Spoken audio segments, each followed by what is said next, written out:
Hello, everyone. I hope you're doing well in your current circumstances and you have great plans for its improvement.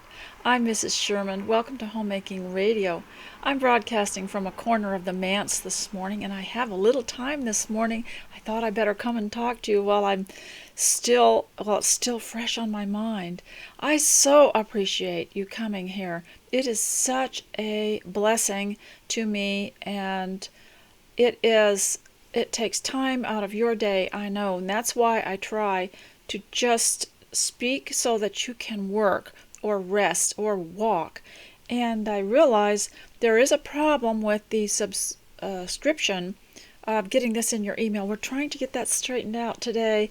The blogger company, the people that provided the notifications, on email when I update or any blogger updates, some of them no longer work. So I didn't know what to do about it. We're trying something different, and hopefully you'll get to be notified.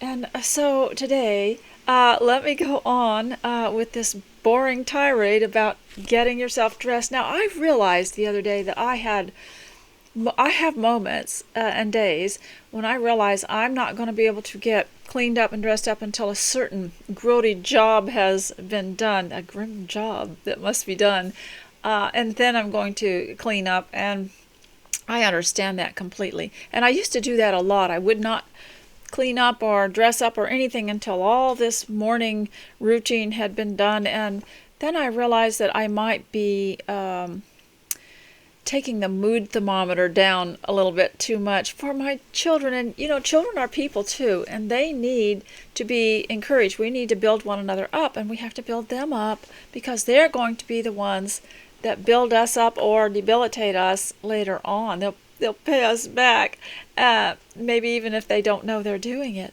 So always regard your family as your support group. They're your future support system. And so as we do our best to support them and to help them in their way in life, just by sometimes, like I said last time, the appearance sometimes is the major influence on someone's life because it is a sermon without words. And today, before I let you go, I hope that I have time here. I wanted to show you my teacup. I don't show the teacups as much as I used to because I'm having to recycle them every couple of months, and I thought maybe I didn't need to show them to you so much, but this one kind of goes with this outfit. And I made this dress maybe 20 years ago and have lost the pattern, and I'd like to show it to you, but I can't back up far enough right today. I'll try to put it on on the dress form and show it to you. I'm looking for a pattern that's similar, and so I wanted to show this to you. And this is one of the fun pieces of getting up in the morning and getting dressed, is having your homemaking wardrobe, pretty cotton dresses that aren't too dressy, but they're not too casual, and that you can work in. You can wear them out. They bleach easily, they wash easily, you hang them on the line.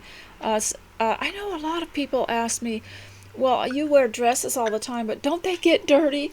Well, yes, but if you have a normal house and you're not digging ditches, they don't get that dirty. And also, if you have a washing machine, I think people worry too much about it because commercial clothes are a little bit different and damaged more easily, maybe. But, like my mother used to say, there's more where that came from. I can just make another one quite quickly. And so now, let's move on to the homemaking. And I wanted to tell you about Tea Time magazine. I mentioned this to you last time and read a recipe in it. But if you pick it up at Walmart or Safeway or one of these other, or a bookstore, they're $10 an issue. $10 an issue. Well, we in America, we're not used to that. Our magazines have always been below $5. But there's a little card in here that you can send in, and you can subscribe, and the total cost, if you divide how many magazines you get into the total cost, they're $5 an issue. And this is one of those issues published by the same people as Victoria magazine. And those, it's the same price for Victoria. It's twice as much in the store than if you subscribe. And there's never a discouraging word in them, and I use them. I believe they should be a wonderful homemaker's companion and reward because they're bright, they're cheerful, they're absolutely delightful. You just want to smile when you get them. And of course, we're having autumn here, so everything in here is the autumn recipes. They have a pumpkin. Goodness, I shouldn't talk about it. But the happiness that comes with them. And then they're very careful with the ads. You don't see the kind of ads that you'd have to tear out or anything like that. Nothing too disturbing. And the first thing I do when I get Victoria or tea time is I go straight and start looking at the flower arrangements. And then I start looking at some of the colors, and the salads are a big deal now. I like to go look and see what they're doing with the salads.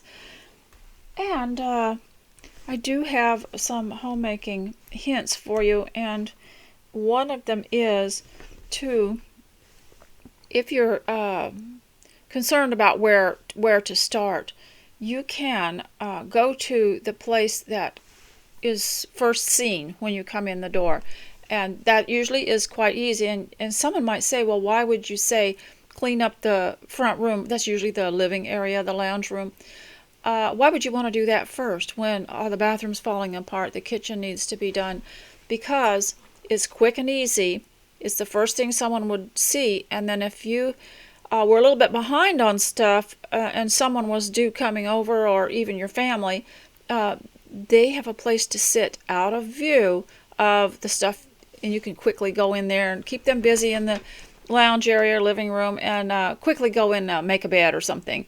And that's why I always say have that room ready, because you can put your visitors in there or your family and get them so that they are comfortable, and you can go and finish up something in the kitchen. And then also, if you can get that front room ready, I like to start with the front porch. Years ago, I didn't know you had to clean a front porch and that it was possible to decorate it and make it look like a room. Because in the olden days, we didn't have things quite like that. Front porches were where you took your outdoor boots off and stashed them, and where everybody hung their hats and guns and their dropped all their equipment. It wasn't very pretty, but it's such a delight to have these changes where you can use your front porch as an extra room. And that's another thing that prepares people when they come in. And I'm talking about your people, your family. They step up on that front porch, their minds are being prepared for what's inside. And if it's delightful and lovely and seasonal, is a lot of fun too. Spring, and of course I realize there are more seasons than the 4 seasons. I have determined there's more than they're saying. And that front porch area is your first view, your first impression, and it helps you too. It helps your mind. It helps the mindset. Now I'm going to talk a little bit about this woman. Her name was and this is called Winsome Womanhood, and this woman's name was, I believe, Margaret Elizabeth Sangster, or Margaret, let me just see who it was. It's too bad that her name is so similar to Margaret Sanger, who had a dubious career, and it's Margaret Elizabeth Sangster, and I'm not sure what, it was 1900 that it was published. And so I wanted to just read a little bit to you. Now, she's the one that wrote some of the poems that I read to you from my daughter's homemade magazine last time. I don't have that with me right now, but one of the things she wrote, there were a lot of poems and quotes, and she wrote this book. And one of them was about, and I may have read this to you, people who said, oh, you just have another mouth to feed. You have more children, you have another mouth to feed. Or someone would want to come and stay with you, and people would say, oh, there's just another mouth to feed. That was a common expression amongst people who were sour and dour and in the olden days. I don't know if you remember that. They would say things like that. But Margaret Sangster said, this is what you're saying, but what it is, it's another smile. It's another voice in your singing group. It's another person to love and to hug, and another person to eat a meal with and enjoy companionship with. And she brought back the Christian view of people. And I think sometimes with the way that the public education is, the standard education is, it's very easy for, and also the workplace.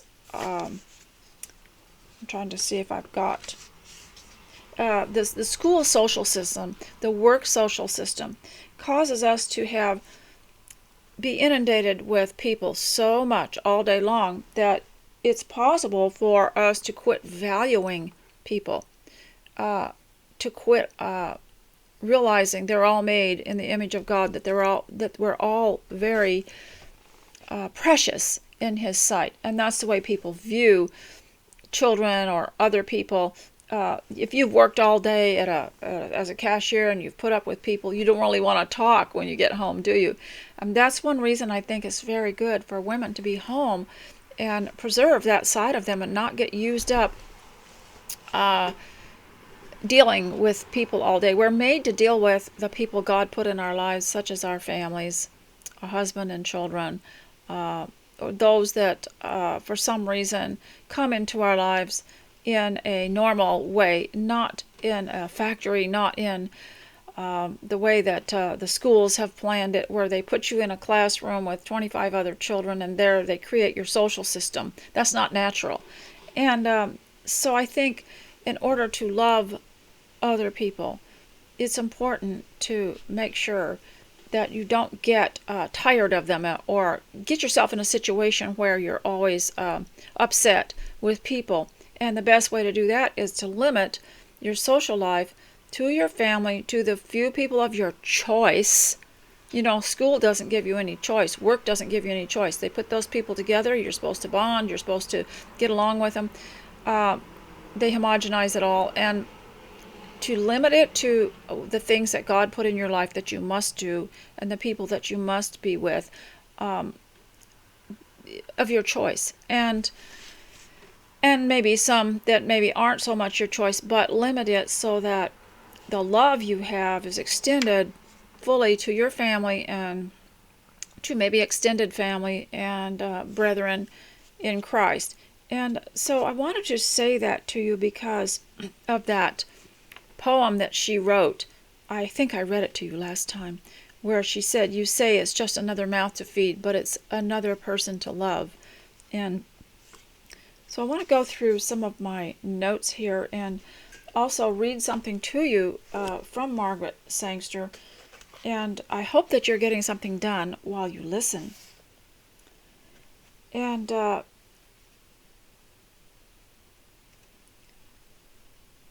so she said she has a mother-to-mother chapter in here. Now remember, this was written in the 1900s, and maybe things were not as fragmented as they are today. And so another thing I wanted to say before I read this is that it's unfortunate that people label an era as being thus and such.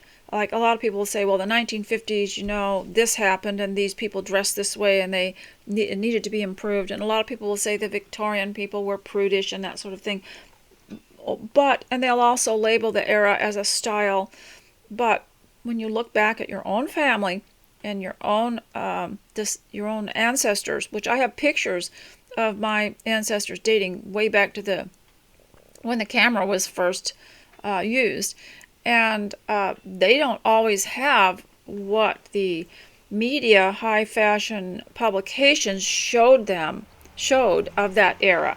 So what we get sometimes about the 1950s and about the Victorian era are things that were published, things that, but the real reality of what they looked like and what they did might have been completely different, because I know that and having known some of my ancestors, that they didn't think exactly that way that it has been portrayed. And one of the things I think that television did was give us a narrative and even an indoctrination of what a previous time was like. And I'm thinking of some of the sitcoms and things of the 1950s showing women and as being rather silly, or the way they were dressed might not have been so for everyone. So you can't say, well, the 1950s women were like this, and 19 in the 1800s women were like this, because it's always a mix, whatever era we're in. And you can see that even in the Bible, where the Apostle Paul talks to some people who are doing this need to conform to the rule of Christ and start loving one another, and some people are need to be more remember more to meet on the first day of the week and not neglect the gathering together. And so there are always two kinds. There's always those who might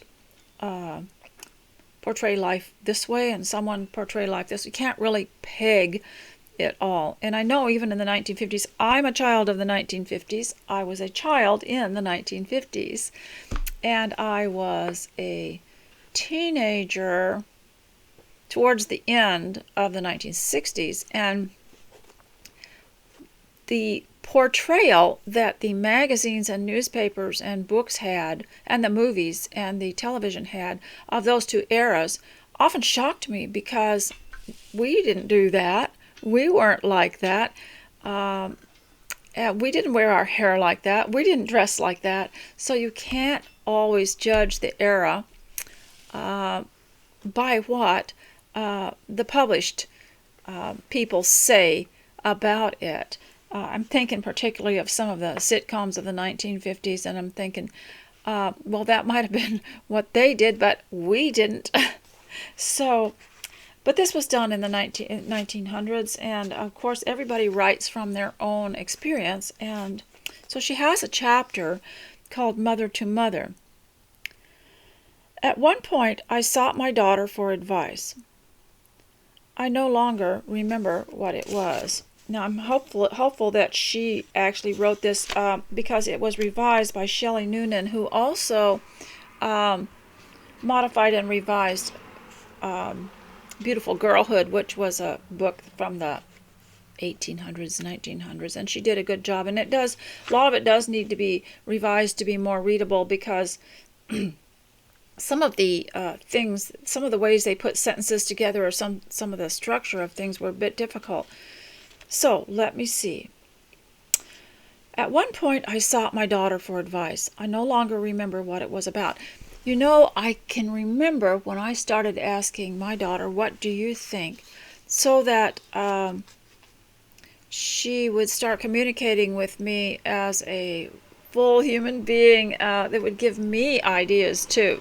Do you have any ideas for this?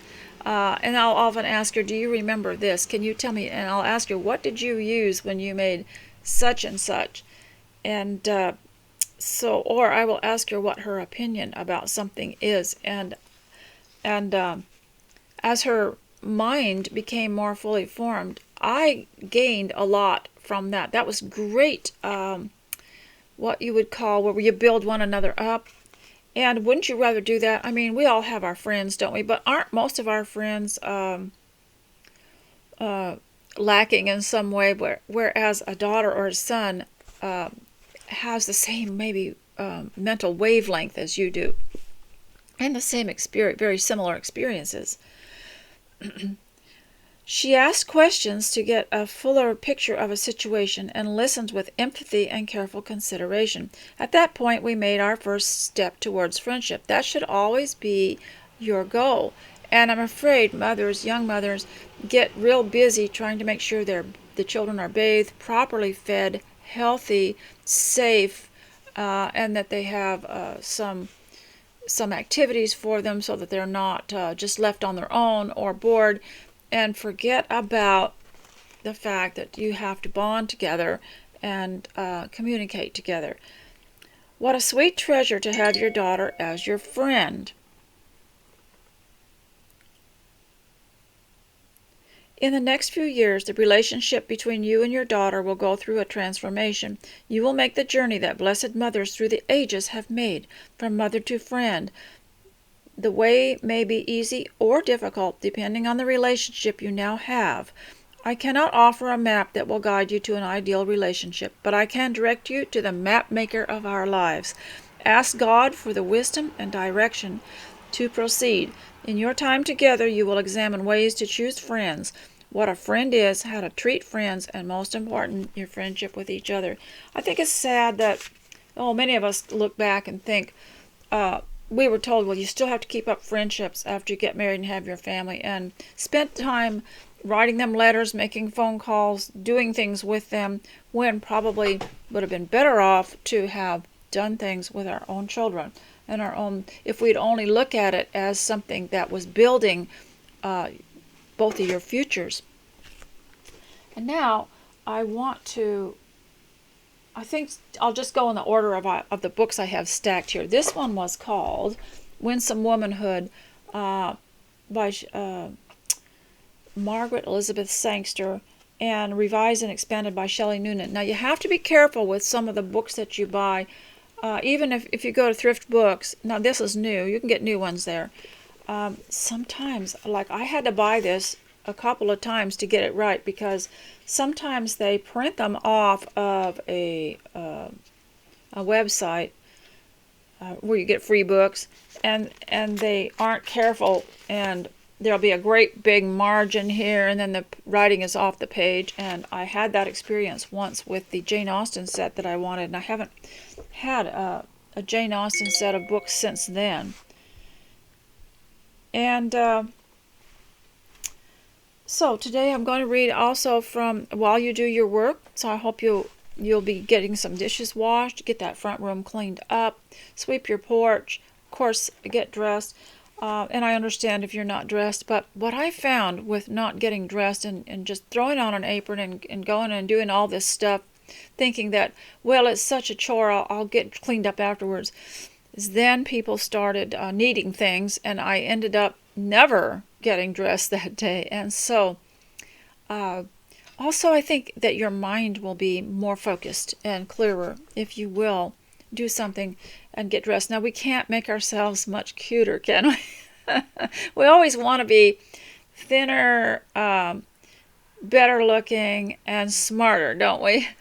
That dressing up won't help, but it will maybe relax you a little bit more, ease your mind, and make you a little bit more focused.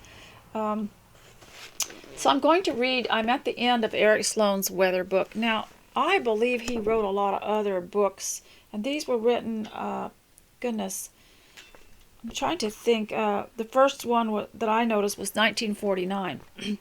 And it's possible to write books like this yourself.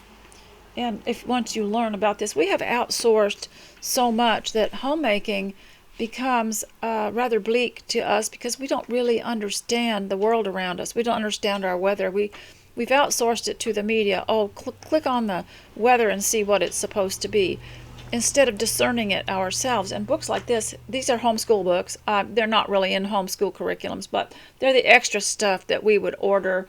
It's a Dover publication, and we would go through Dover books, Dover catalogs, other catalogs, and look for extra stuff that was outside of the curriculum. Like for instance, you might read something in a science book about weather that's a textbook, so you think, I'm going to go find some more books about weather that aren't actually textbooks. But you have to find truthful things, and you have to find things that follow along with what is actually natural. But he wrote these books here. Early American Tools, American Barns and Covered Bridges, A Reverence for Wood, Look at the Sky and Tell the Weather. Oh goodness, I want to get that one. Our Vanishing Landscape, Diary of an Early American Boy, Seasons of the Past, The Cracker Barrel, and Once Upon a Time. Now, I'm trying to think, Our Vanishing Landscape, I had that, and I wanted to tell you what that was about. you can still see these things even if you're in another country outside of America. But there were these old posts and fences that had marks on them, and some of them just looked like an L or an X or an arrow or something. And it was, he showed how these were signals put there by homeless, vagabond, traveler people who knew where to get a free cup of coffee or a free piece of pie. And it'd point you to a farm house down the road. And sometimes the women would leave. You know, in those days you had this windowsill, this window that you lifted up. Remember, it's a sash. You'd lift the window up and it would just stick there. And they'd put their hot pies on the sill so that they would cool. And they were rather wide sills, and that went outside too. And sometimes they would put stuff out there just for the what they called the hobos. I lived at the last of that era of the hobos. I forgot what else they were called, but they were people that were I'm trying to call them travelers, but they weren't always called travelers. They were just people that did not want. It wasn't people that couldn't have a home. It's just that they just really didn't want it. They just enjoyed that kind of life. Some of them. Now I'm going to read about the last page of this weather book here, and then I'm going to try to get that other one because it was so good. It looks so good. So while you're working, maybe you'd like to listen. And why would I be even concerned about this for you ladies? Well, when you're in the home, there can be some, especially if you're ever left alone for a period of time, or you just get the feeling, and you feel a little bit strange, or it feels a little bit eerie in the house, you need to understand the atmosphere. We're not taught that, are we? We're not taught to understand what's going on in the atmosphere, and the smells, and the different things that might bother you. And I've heard women say, I was home for a little while, but I just couldn't stand it after a while. Why is that?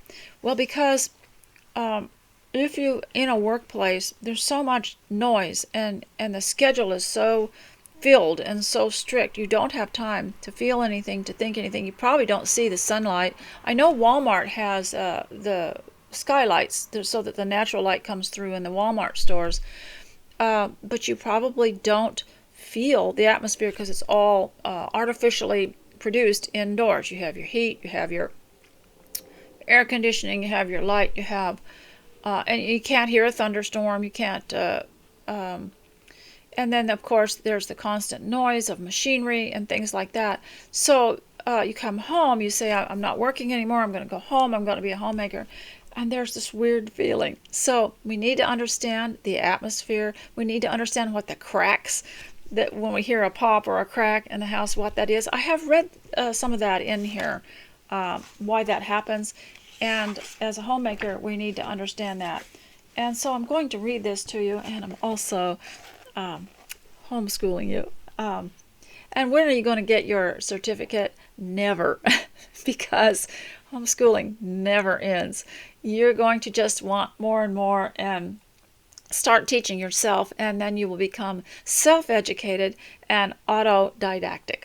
So here is what he says in his last he's very critical of cloud seeding, which started to occur in his era. He's very critical of it. I'm not going to read the whole thing. This is what he says in conclusion, though, okay? Man cannot compete with nature's atmospheric antics when it comes to color. It is not only one of our hackneyed expressions that a sunset is a picture no artist can paint. It's a known fact. Light is so transparent and paints are so opaque in quality that direct sunlight, even when it shines through the translucence of dust and haze, it's impossible to reproduce. Sunlit clouds around the sunset become possible, and very interesting subjects, and, by the way, much more exciting than the sunset itself. The most magnificent sunsets are not in the west at all, but in the east. When you are in the open and viewing the sun going down, do watch the deep and sullen clouds on the opposite eastern horizon as they reflect the setting western light. The changing colors are as thrilling as a symphony. You will also hear about unusual sunsets at various places, but you can discount many of them as having occurred on occasions when the viewer was on vacation or relaxed enough to find the time to look upward and behold what goes on constantly, but what was unnoticed before. Some of the most wonderful sunsets occur right in New York City or around large towns because the sun's light shining through dusty air creates hues that are close to deep purple and geranium lake. Now, I didn't know anything about this till we went up on a mountain one time, and we stayed throughout the evening and saw the sun setting on one side, and then we got to look at both the east and the west when we were on top. It was fascinating, and the colors were so interesting. I never thought to look east once it starts setting in the west. It's really beautiful, but I never thought to look at what was happening on the other side.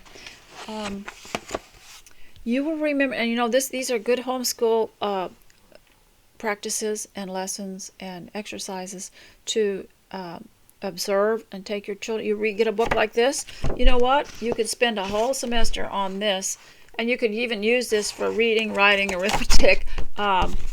You could use a book like this for sentence structure and everything else, and science and nature studies, and spend a whole semester on it and use it and go and do some exercises that pertain to it, such as going outside and observing.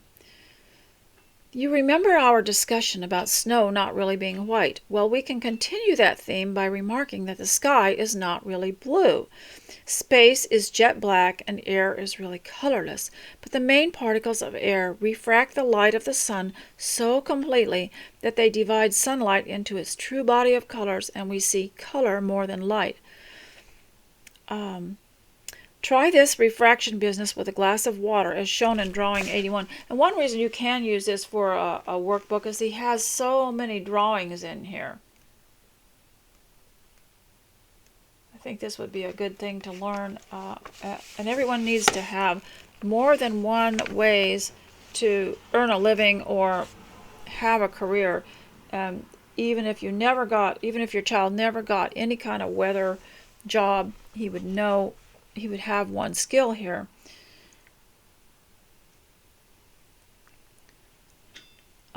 You'll find that sunlight is not only light but color too. Notice that the predominant color is blue.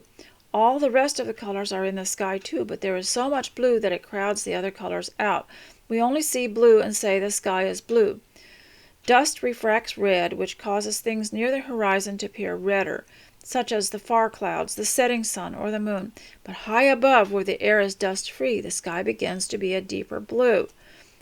As Southey, a poet, described it, blue, darkly, deeply, beautifully blue. Above the troposphere, the sky is gunmetal blue, and presently it becomes the blackness of stellar space. And so, I like what he said throughout here, that man cannot really control. They think they can control, and to a certain extent, yes, but it's all created by God. Last time I was here, I said that I would read out of Cottagecore, and I really encourage you, make yourself one of those little art journals or mini journals that people put together with scrapbook papers and all the ephemera that goes with it, and make yourself some pockets and stuff, and do your own. This is seasonal, there are many things that you do that are not in this book. There are many good things. And leave a record. Those are kind of things that the future generations would love to find in your attic. Do you remember the book that was published by a relative that found her grandmother's or aunt's diary? She had kept a diary for 1 year of nature, watercolors, and writings, and they published it as the country diary of an Edwardian lady. Well, you can do that too. Just for 1 year. Keep a journal for 1 year, or 1 month, or 1 week. Somebody'd be glad to have that if it had valuable things in it. Now, shampoo bars. Now this is written. This is published in England, so it will have different measurements than we have. So it says shampoo in a bar. These luxurious bars are brilliant for reducing your plastic consumption and saving money. They are simple to make. Make up a batch for yourself and your friends. They're highly portable. If you're going on holiday, you won't find a puddle of gunge at the bottom of your bag, as there is nothing to spill, and they will be taken on board aircraft in your hand luggage. You can have shampoo in your luggage. It's not a liquid if it's made into a bar. Okay, so you will need Castile Melt and Pour soap available. You can get that at places like Hobby Lobby, hobby stores, even some of the fabric stores, places where you get crafts, and you can get them online. And argan oil, black treacle, lavender essential oil, rose essential oil, jasmine essential oil, and pure alcohol spray. Now, you don't have to use those scents. You can just use the other things that you like. You'll need a saucepan, a metal heat-proof mixing bowl that fits over your saucepan, a sharp knife, metal spoon, a dropper, and silicone soap molds available from craft and suppliers online. So it tells you how to cut this, how to fill the saucepan with water, how to put the pan over that, and how to melt and stir this melt and pour soap, and then using a dropper how to put in your other ingredients, and then how to pour it into the little molds. And it looks like they didn't have molds, they just probably poured it in a flat pan and then cut it. So this melt and pour shampoo does not contain lye. So this recipe does not contain lye. That's very hard on the eyes and may cause breathing difficulties. The essential oils are just a suggestion. Choose your favorite aromas. Oh, next time, look what's coming up. Cinnamon hot chocolate. Everybody's watching their consumption of food and sugars and things like that. But I think that if we limited things like hot chocolate, pumpkin pie, ice cream, to once a season, just at the beginning of the season, we wouldn't have such a problem. But the trouble is, everything's available all the time, and people are eating it all the time. So today I'm going to also read from, I want to just go through my notes here. We are going to do a people study, I hope. So I have a little time left here. I've circled some of the things that I want to say. Okay, so remember I told you last time about this, we were at the ladies' Bible study. We're in 2 Peter chapter 1 and verses 5 through something, about adding to your faith and virtue. It's an equation. It says, add to your faith virtue, and to your virtue with knowledge, and add to knowledge self-control, and to self-control add steadfastness, and to steadfastness add godliness, and to godliness add brotherly love, brotherly affection, and then brotherly love. For if these qualities are yours and are increasing, they keep you from being ineffective and unfruitful. I told you last time about comparing it to a recipe where it says, gives you a list of stuff, and then it says, put this butter in, and then add this, and then mix it, and then add this, and you had to do it in a certain order or it wouldn't work. Some things just wouldn't be as blended as well. For example, most recipes suggest you take all your dry ingredients, your flour, your salt, your baking powder, and things like that, and mix them really well. Then in another bowl, put your liquid ingredients, your egg, your oil, your water, whatever. Mix those really well, and then gradually blend them in together carefully. rather than dumping everything in a bowl and stirring it up, because it blends better, it works better, and the results are better. And I warned you last time not to take out something like knowledge, and because we all like that, don't we? We like to read, we like these books, and oh, let's go for knowledge. If you have a list of subjects here, faith, virtue, knowledge, and we say, well, I like that, I like the knowledge, I'm going to go for the knowledge. And so you pick that subject, but you have to have your faith first, and then your virtue, which is the practice of goodness, and then you can handle the knowledge. And to knowledge, you have to add self-control. And so once you get the knowledge, you've got to know how to use it and what to do with it. And you can't just go around mouthing off your knowledge. You have to have some kind of discernment as to whether it's being received, or whether you have to really watch yourself too with knowledge, because somebody will catch you in an inconsistency. And I did describe it as like a recipe. You can't just dump stuff in. You have to follow the procedure, and there's a way to do it.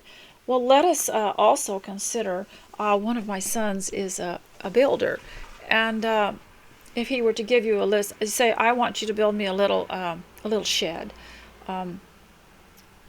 He'd have to give you a list. He'd give me a list of what I had to go get, and it would be a certain kind of lumber for the walls, and then he'd consider what would need to be the roof, and then the windows, and the foundation, and the floor, and the doors, and all the things that I would need. So if he gave that all to me, and I'll think, I like windows. I just love windows. I'm just going to start with the windows. That wouldn't work, would it? Well, I just really like the roof. Oh, I think I'll do the walls. You have to have a foundation first on everything. That's what the Bible's all about, a foundation for everything. And so if you have faith first, there's your foundation. And then you add all these other things. Well, it's the same with homemaking. You have to kind of have a foundation. A lot of the interior decorators will tell you, you start by considering your walls, your floors, and your windows and your doors, and then you start adding your big pieces of furniture, and then you might add your accessories, and then you might choose your dishes and things like that. So everything has to have some kind of foundation. I just thought that I would include that because last time I used it as a recipe. I'm trying to think, there are other probably examples that we could use in that. If you've got any ideas, you let me know. So I want to now cover, I read to you last time from this Jane Austen book, and I found someone sent me another article written some years ago about Jane Austen. I know you're very interested in her writings, and of course we could all write stories. Her stories are very ordinary, actually. Ordinary conversations passed between people, and showed foolish characters contrasted against sensible characters, people growing from foolishness to wisdom, and of course you see that in the Bible too. You see the consequences. And remember last time I spoke to you, I talked about how Jane Austen's politics were in the background, and she wrote, in fact, isn't the beginning of Emma is set in a world where there were all kinds of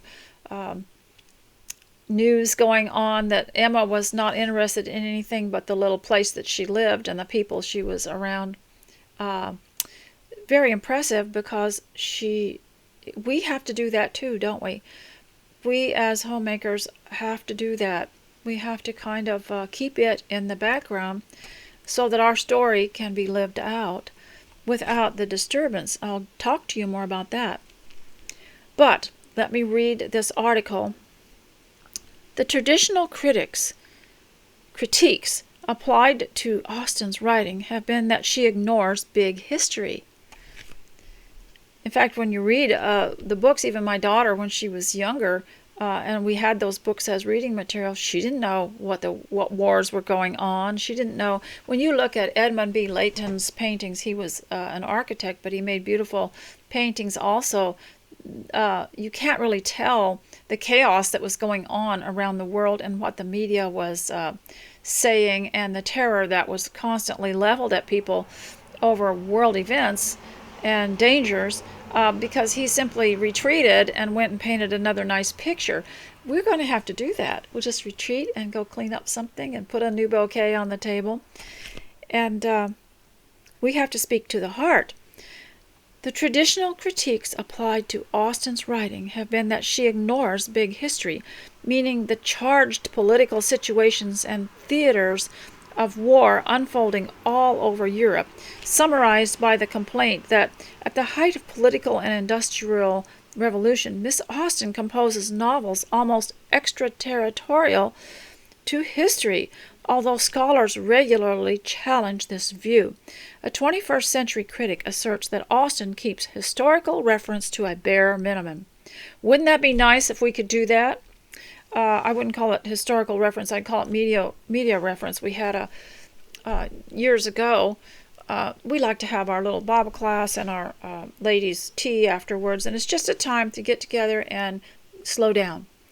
And but invariably, some younger person would come along who had been listening to the media and wanted to discuss a new issue, which wasn't an issue to any of us, but the media pushes it so they can program your mind and keep you disturbed and upset about it, and then wanting to do something about it, and then you're motivated to leave your stability and fix some social problem, which they probably invented. Yet writes 2 sentences earlier about her descriptions of volatile social formation as the English landed gentry of the early 19th century interlocked with an acquisitive high society. History references equally important to the emergent 19th century and its dress. So this was about Jane Austen's dress. Someone sent me this, about the clothing. Ironically, in an age of growing material consumerism, Austen's fictional references to dress generally decline as the publications advance. It says that she doesn't discuss the clothing very much. She just talks about her characters. Some of the Victorian writings and fiction that came along went to great lengths to describe a gown or a dress, whereas Austen just kind of gets on with the story. When the author mentions an article of clothing or a piece of textile, the reader must pay close attention, as it tells us something about the action or the character, helping us to understand her works by exploring the cultural code underlining the specificity. Behind the scenes in the letters, however, Austen despaired and delighted in the niceties of getting and wearing dress just as much as the next person. Dress in fiction relies on readers' shared experience of normality and understanding of social and satirical conventions. The design of garments and how they look when they are worn is nearly always missing from these stories. So, in talking about the dress, I came to the conclusion it was probably pretty ordinary for her time, because it was rarely described.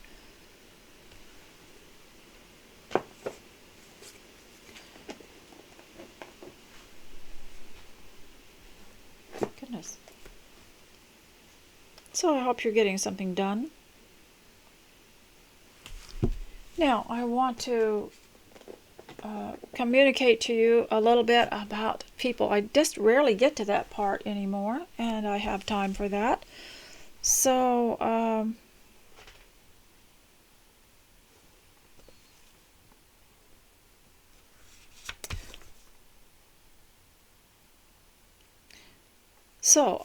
start talking to you about a thought that I had the other day.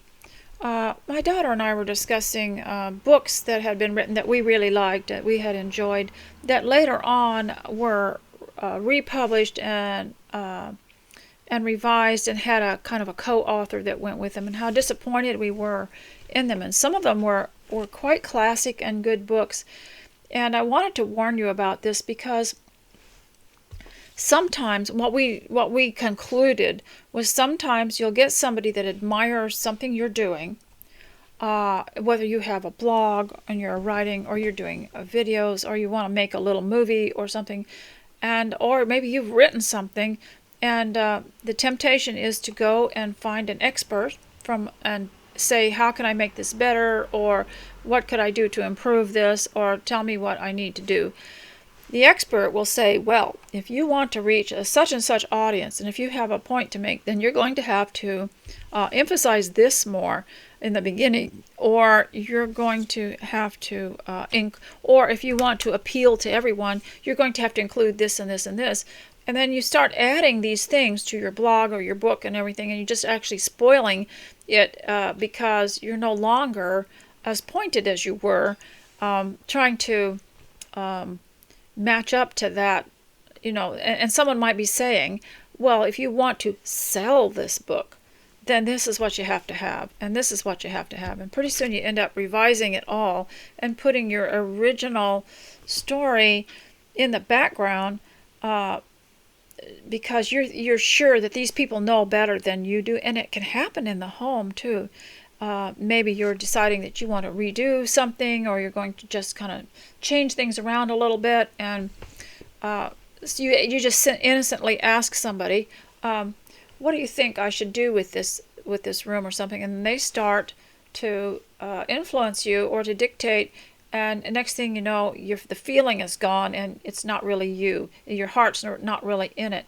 We have seen several authors, some of them we knew personally and talked to personally, who later told me that they regretted changing their book, or retitling it, or adding things to it, that I'm trying to think who all they were, but we knew some people personally.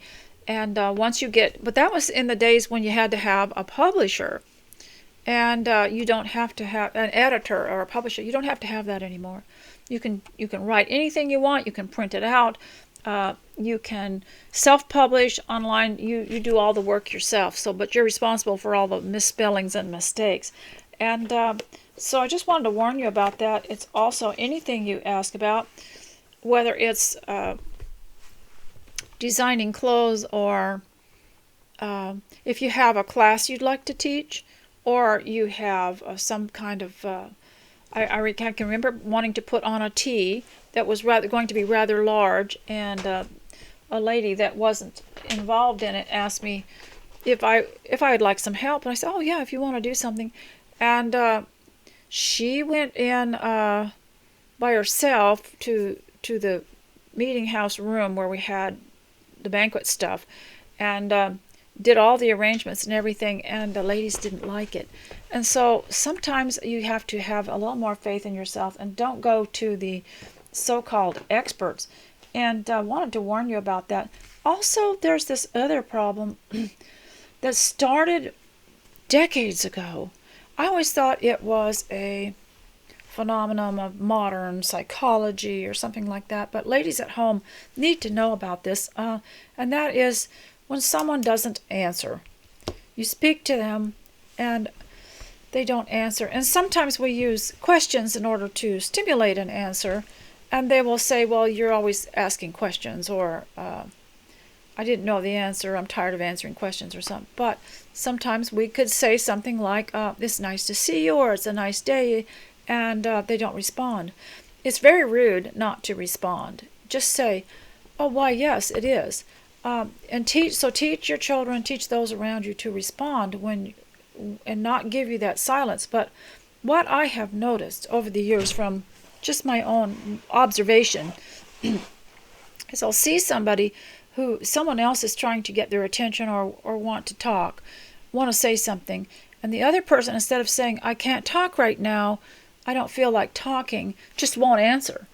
And so that makes the other person ask more, get closer, tap them on the shoulder. And children will do this too. It's very rude for a parent or an older person not to answer a child. It frustrates them, and then they get anxious, and then they get in trouble.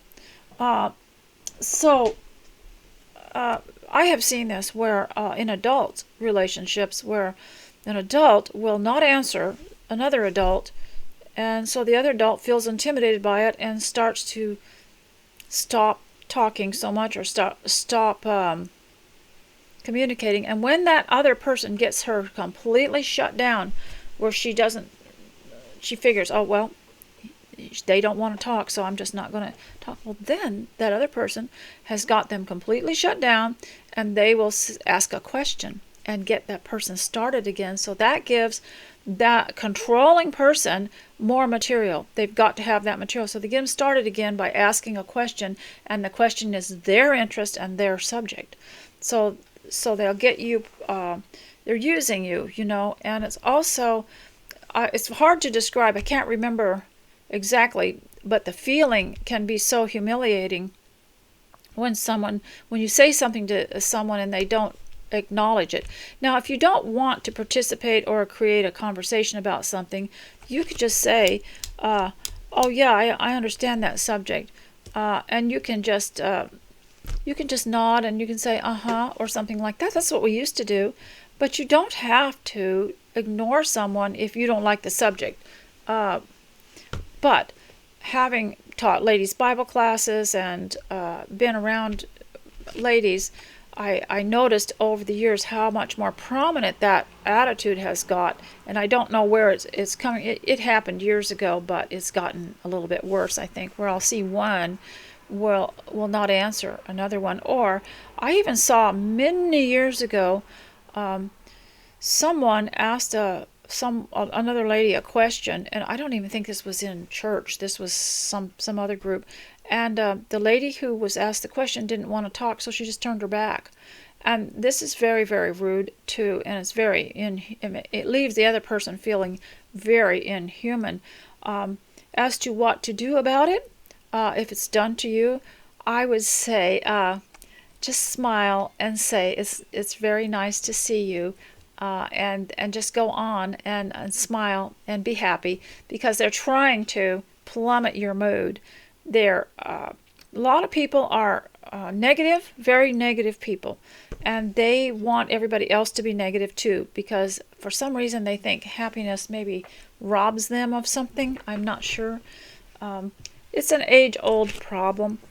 The Bible speaks of it, I believe, in the New Testament when it talks about being courteous to everyone and, treat one another as brethren. Now, the other thing that I want to leave you with is see what time it is, see if I've got a little more time, is a little bit of wives and daughters. Remember last time I talked about hasty, sharp replies in the home and how that can dig into people and they don't want to be home anymore. Because remember, we'll come to the part where Osborne says, home is no longer pleasant for me. It's a place where I'm scolded. And so he doesn't, I don't want to be here anymore. So let's be careful of that and make home a pleasant place so that people will want to be there. So we talked about how Mr. Hamley left Molly when she reacted so strongly against his news that he was getting married again. And she called after him because she was so sorry. And he said, I can't find it here, but he said, we'll just let it go until we're both in a better mood, because we don't want to say things that might hurt the other person. So that was the last that she heard from her father, and she had been staying with Mrs. Hamley, who was sick, and she was looking after her. Her father had dropped by on his way back from Hyacinth's place where he had proposed to her, and he was going to tell Molly the news. She wasn't happy about it. He rode off in a huff, and so then what happens is, this is from Wives and Daughters by Elizabeth Gaskell, when she had once got to the seat, she broke out with suppressed passion of grief. This is the scene you see in the BBC production where she's laying on a park bench crying on the Hamley estate. She did not care to analyze the sources of her tears and sobs. Her father was going to be married again. Her father was angry with her. She had done very wrong. He had gone away displeased, and she had lost his love. He was going to be married, away from her, away from his child, his little daughter, forgetting her own dear, dear mother. So she thought in a tumultuous kind of way, sobbing till she was wearied out and had to gain strength by being quiet for a time, to break forth into her passion of fresh tears. She had cast herself on the ground, that natural throne for violent sorrow, and leant up against the old moss-grown seat, sometimes burying her face in her hands, and sometimes clasping them together as if by the painful clasp of her fingers she could deaden mental suffering. You know, that's where we get that phrase, wringing your hands. People used to wring their hands because it kind of eased the mental suffering. Maybe we ought to do more of that. And I have heard that if you have a headache, if you press your thumb against your finger, that it will alleviate it a little bit. But if you'll notice, if you have the DVD collection of Wives and Daughters, if you'll notice, the first scene is Molly sitting against a tree trunk, a great big tree trunk, and under a tree. A beautiful scene. The scenery was absolutely gorgeous. I hope it was done in Scotland because this was a Scottish story. And now we see her under a tree again, and then later on in the story, we see her sobbing under the same tree where she had heard someone gossiping about her, and it broke her heart.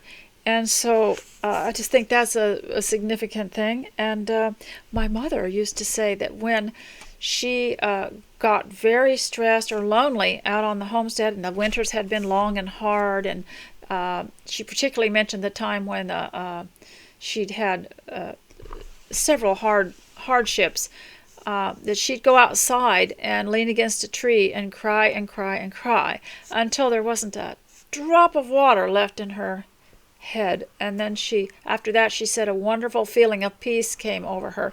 Maybe that was some kind of old technique that we don't hear about anymore, do we? Nobody talks about this stuff. She did not see Roger Hamley returning from the meadows, nor hear the click of the little white gate. You know, I love that description, the little white gate. He had been out dredging in ponds and ditches. Remember, he was a nature scientist. And his wet sling net with that reminds me, my little 4 8/12 or 10/12 year old grandchild told me he wanted me to show him how to make a sling.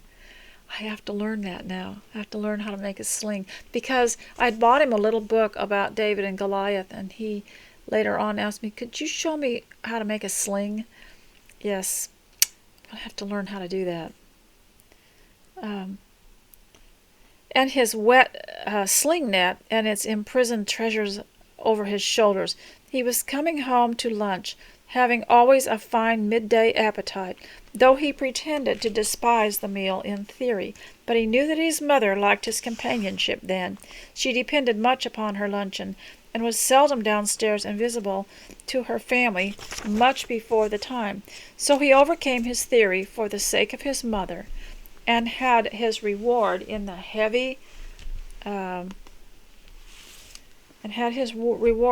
hearty relish for which he kept her company eating. You know, this reminds me, a homeschool mother goes to great lengths to have meals for her children, and they have learned good conversation around the table. And then one day, one of them gets older and has to be away for a while and comes home, and she's just standing there saying, what did you do? Let's talk. We want to talk about it. And so homeschool children, you remember to be courteous to your mother, who loses that conversation when you're not there. She's missing that, and her life that she's built up. And so you can continue that kind of thing all of your life, even after you get married and have your own children, is to have a conversation with your mother, because it stimulates her mind and keeps her building you up. It's mutual. So, ladies, thanks so much for coming. I'm so honored. This is so much easier than going somewhere and having to leave my home, and you don't have to leave your home either. And behind me, you see my little collection of cottage teapots. They actually work. I have used them a time or two, but I like houses, and I never could manage to get one of my very own. That's why I live in the manse. But I decided when I came to this place that I was going to make it my very own, and I would bring things in it that would make it that were portable, that would make it my own place. And I'll just do my very best where I'm at. And some of you are waiting to have place to live that's more adequate, and that's what I would suggest you do. Just get in a good habit of where you are, of managing it and keeping it so that everyone is happy and comfortable, so that when you do get your own home, your new place, that you can easily ease into it and it's not overwhelming. So, ladies, please have a wonderful day. Thank you so much for coming. Thank you for what you do for me, for your wonderful comments, and for the interaction that we have. We're going to try to get the notification thing straightened out. And those of you who send a little donation, I appreciate it so much. That buys my thread and zippers and my paper and things that I like to use, those little extra things, and I appreciate it so much. And oh, it's so nice to talk to you again. I'll try to get here more often. So until I see you again, ladies, please keep your mind on Christ. Goodbye.